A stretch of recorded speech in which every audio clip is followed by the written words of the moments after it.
Indians, and it's by Frank Russell. And one of the main folks who he talked to that was from here in the community, and he gave a lot of stories, a lot of songs, and a lot of information about the community. He was one of the main people that Frank Russell talked to when he was doing work back in the early 1900s. He had multiple names, Thin Leather Bot, Thin Buckskin. There's some other names there too.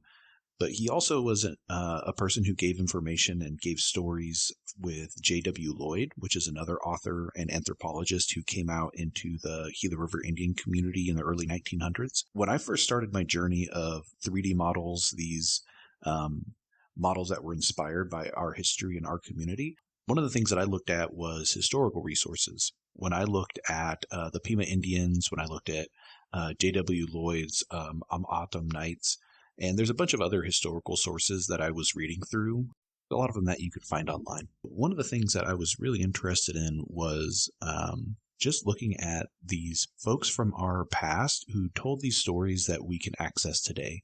And I was really inspired by the stories from the Pima Indians specifically, because it's one of the earliest kind of tellings of Autumn creation stories. It's one of the first tellings that I've been able to find and passed on that's directly from a community member. There are a couple of other ones, but this was one of the earliest and most impactful for me as I started on my journey learning about history.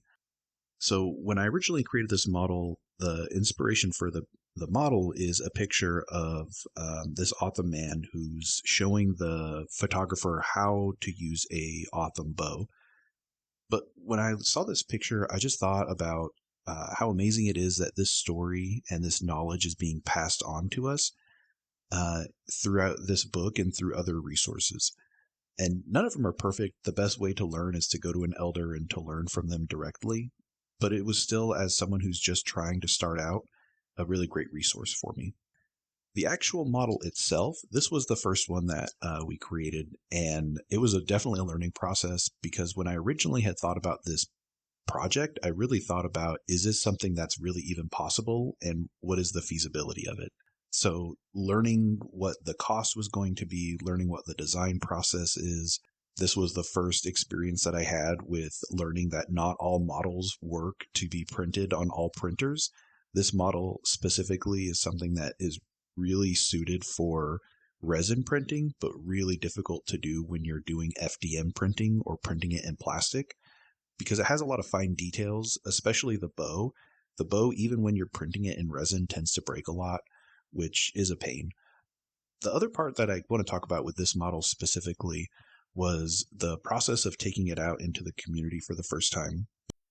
Learning about this technology and showing this technology to other people, and then getting their feedback on what is the thing that I should be focusing on.